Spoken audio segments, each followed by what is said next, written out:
आकाशवाणी भोपाल से प्रस्तुत है प्रादेशिक समाचार और देश प्रदेश की तमाम बड़ी खबरें।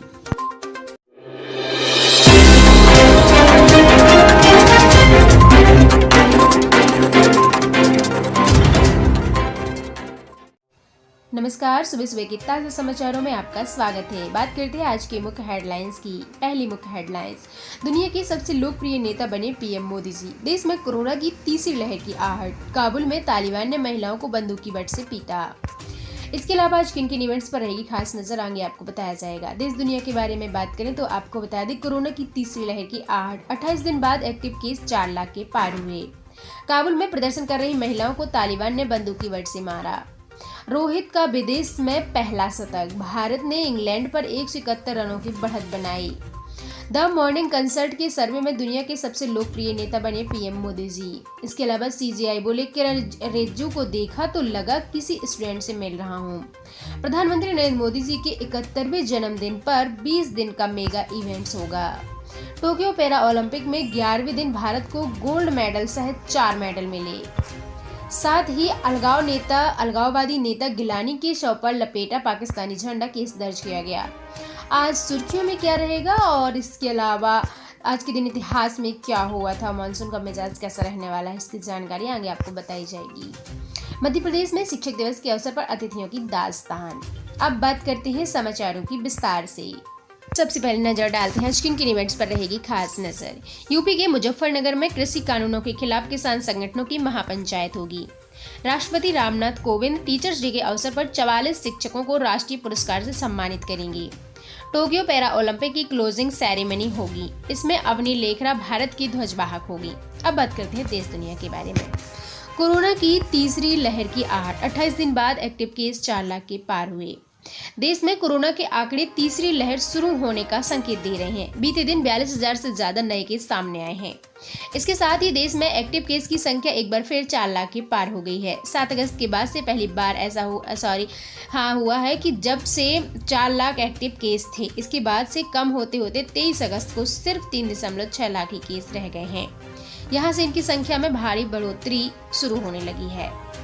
काबुल में प्रदर्शन कर रही महिलाओं को तालिबान ने बंदूक की बट से मारा। अफगानिस्तान में महिलाएं तालिबान के खिलाफ प्रदर्शन कर रही थीं और वे देश की नई सरकार में महिलाओं की भागीदारी भी मांग रही थीं। काबुल में प्रदर्शन के दौरान तालिबानियों ने आंसू गैस छोड़कर उन्हें रोकने की कोशिश की। एक्टिविस्ट नरगिस सदाद ने आरोप लगाया है कि प्रदर्शन के दौरान तालिबान ने उन्हें पीटा है। नरगिस ने बताया है कि लड़ाकों ने उनके चेहरे पर बंदूक की बट से हमला किया। रोहित का विदेश में पहला शतक। भारत ने इंग्लैंड पर 171 रनों की बढ़त बनाई। भारत और इंग्लैंड के बीच चल रहे टेस्ट मैच में भारत ने अपनी दूसरी पारी में 3 विकेट खोकर 270 रन बना लिए हैं। वहीं ओपनर रोहित शर्मा ने शानदार 127 रन बनाए हैं और यह विदेश में पहला ऐसा टेस्ट शतक रहा है। उन्होंने चेतेश्वर पुजारा 61 के साथ दूसरे विकेट के लिए 153 रनों की साझेदारी की। अब भारत के पास 171 रनों की लीड है और खराब रोशनी की वजह से तीसरे दिन का खेल रोकना पड़ा। द मॉर्निंग कंसल्ट के सर्वे में दुनिया के सबसे लोकप्रिय नेता बने पीएम मोदी। प्रधानमंत्री नरेंद्र मोदी जी लोकप्रियता के मामले में दुनिया भर के नेताओं से आगे है। द मॉर्निंग कंसल्ट के सर्वे में यह बात सामने आई है। सर्वे के मुताबिक मोदी की अप्रूवल रेटिंग 70% रही है और उनके बाद मैक्सिको के राष्ट्रपति लोपेज ओब्रेडोर, इटली के पीएम मारियो ड्रागी, जर्मनी की चांसलर एंजेला मार्केल और साथ ही अमेरिकी राष्ट्रपति जो बाइडेन का नंबर है। ब्रिटिश प्रधानमंत्री बोरिस जॉनसन 8वें नंबर पर रहे। अब बात करते हैं अगली बड़ी खबर की। सीजीआई ने बोले, किरण रिजिजू को देखा तो लगा किसी स्टूडेंट से मिल रहा हूँ। यानी दिल्ली में बार काउंसिल ऑफ इंडिया के अभिनंदन समारोह में चीफ जस्टिस एन.वी. रमन्ना ने लॉ मिनिस्टर किरण रिजिजू से पहली मुलाकात के बारे में बताया। उन्होंने कहा कि मैं जब पहली बार लॉ मिनिस्टर से मिला तो ऐसा लगा जैसे किसी कॉलेज स्टूडेंट से मिल रहा हूँ। मैं उनकी उम्र नहीं पूछना चाहता था। कानून मंत्री ने बताया था कि मैंने लॉ की डिग्री ली है लेकिन प्रैक्टिस का अनुभव नहीं है। प्रधानमंत्री मोदी जी के 71वें जन्मदिन पर 20 दिन का मेगा इवेंट्स होगा। प्रधानमंत्री नरेंद्र मोदी जी का 17 सितंबर को जन्मदिन है और बीजेपी इस मौके पर सेवा और समर्पण अभियान शुरू करेगी। यह अभियान 7 अक्टूबर तक चलेगा और 7 अक्टूबर 2001 को नरेंद्र मोदी जी गुजरात के सीएम बने थे। इस तरह मुख्यमंत्री और प्रधानमंत्री के पद पर रहते हुए उन्हें 20 साल हो जाएंगे। पार्टी के अध्यक्ष जेपी नड्डा ने कहा है कि इन 20 दिनों में सफाई और रक्तदान अभियान भी चलाया जाएगा। वहीं टोक्यो पैरा ओलंपिक में 11वें दिन भारत को 2 गोल्ड मेडल सहित 4 मेडल मिले। आपको बता दें, पैरा ओलंपिक में 11वें दिन भारत को 4 मेडल मिले, इनमें से 2 गोल्ड मेडल भी रहे हैं। 3 बैडमिंटन खिलाड़ी फाइनल में पहुंचने में कामयाब हुए।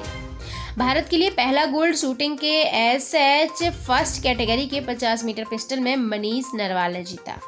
दूसरा गोल्ड बैडमिंटन खिलाड़ी प्रमोद भागत ने SL3 कैटेगरी में जीता। वहीं शूटिंग में सिंहराज अधाना ने सिल्वर और साथ ही मनोज सरकार ने बैडमिंटन में ब्रॉन्ज मेडल जीता है। अलगाववादी नेता गिलानी के शव पर लपेटा पाकिस्तानी झंडा केस दर्ज किया गया। कश्मीर के अलगाववादी नेता सैयद अली शाह गिलानी के पार्थिव शरीर को पाकिस्तानी झंडे से ढकने पर पुलिस ने केस दर्ज कर लिया है। इसके कई वीडियो भी वायरल होने के बावजूद भी पुलिस ने कार्यवाही की है। जम्मू कश्मीर पुलिस के आईजी दिलबाग सिंह ने कहा, अलगाववादी नेता के घर लोगों ने एक एसएसपी और पुलिस कर्मियों के साथ बुरा बर्ताव किया। सभी राष्ट्र विरोधी गतिविधियों में केस का दर्ज किया गया है। अब बात करते हैं आज की सुर्खियों की। हरियाणा के पूर्व सीएम ओम प्रकाश चौटाला 10वीं की परीक्षा में पास हुए। अंग्रेजी में 88 नंबर मिले। यह सब्जेक्ट पास न करने से रुका था 12वीं का रिजल्ट। असम में 1000 विद्रोहियों ने हथियार डाले, यानी 30 साल से हिंसक घटनाओं में शामिल आर्म्ड ग्रुप में मुख्य धारा में लौटे और अमित शाह की मौजूदगी में समझौता हुआ। झारखंड विधानसभा में नमाज के लिए कमरा देने पर बीजेपी बोली, हमें भी मंदिर के लिए जगह चाहिए। स्पीकर का जवाब, आवेदन कीजिए, विचार करेंगे। अब बात करते हैं आज के दिन इतिहास में क्या हुआ था। आज ही के दिन 1986 में लोगों की जान बचाने के लिए भारत की बहादुर बेटी नीरजा भानोट ने अपनी जान दे दी थी। नीरजा एक एयरलाइन कंपनी में क्रू मेंबर थी। उनकी फ्लाइट ने मुंबई से उड़ान भरी थी और प्लेन में 360 पैसेंजर और 19 क्रू मेंबर थे। फ्लाइट को पाकिस्तान के कराची और जर्मनी के फ्रैंकफर्ट होते हुए न्यूयॉर्क ले जाना था। कराची के जिन्ना एयरपोर्ट पर विमान में 4 आतंकी घुस गए। आतंकियों के घुसते ही पायलट और को पायलट प्लेन छोड़कर भाग गए। 23 साल की नीरजा इमरजेंसी गेट से यात्रियों को बाहर निकालने लगी और इसी दौरान आतंकियों ने उन पर फायरिंग कर दी। अब बात करते हैं मानसून मिजाज की। जयपुर में आज 31 डिग्री तापमान रहेगा, भारी बारिश का अनुमान। भोपाल में 32 डिग्री तापमान रहेगा, हल्की बारिश के आसार। रायपुर में 34 डिग्री तापमान रहेगा, बारिश हो सकती है। और वहीं रांची में 32 डिग्री तापमान रहेगा, हल्की बारिश की संभावना। पटना में 35 डिग्री तापमान रहेगा, बारिश के आसार। और लखनऊ में 34 डिग्री तापमान रहेगा, हल्की बारिश हो सकती है। शिमला में 23 डिग्री तापमान रहेगा, बारिश हो सकती है। और वहीं दिल्ली में 34 डिग्री तापमान रहेगा, बादल छाए रहेंगे। और मुंबई में 30 डिग्री तापमान रहेगा, मध्यम बारिश की संभावना।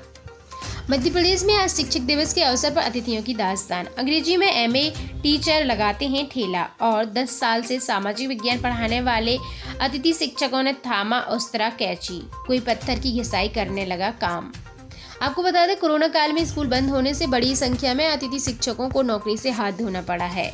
2 साल अतिथि शिक्षकों के लिए कष्टदायक दिन रहे हैं। अच्छे खासे पढ़े लिखे अतिथि शिक्षक रोजगार के लिए अवसर तलाशने पड़े हैं और मजबूरी में उन्हें घर चलाने के लिए दूसरों के काम करना उन्होंने शुरू कर दिया।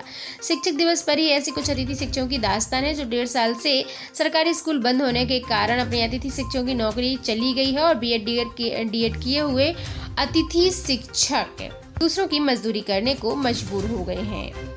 साथ ही दोस्तों, मध्य प्रदेश और देश प्रदेश से जुड़ी हुई ऐसे तमाम जानकारियों को आप अपने तक सबसे पहले पाने के लिए हमारे इस चैनल पर विजिट करें। चैनल को सब्सक्राइब करें, ज़्यादा से ज़्यादा लोगों में शेयर करें। Thank you so much.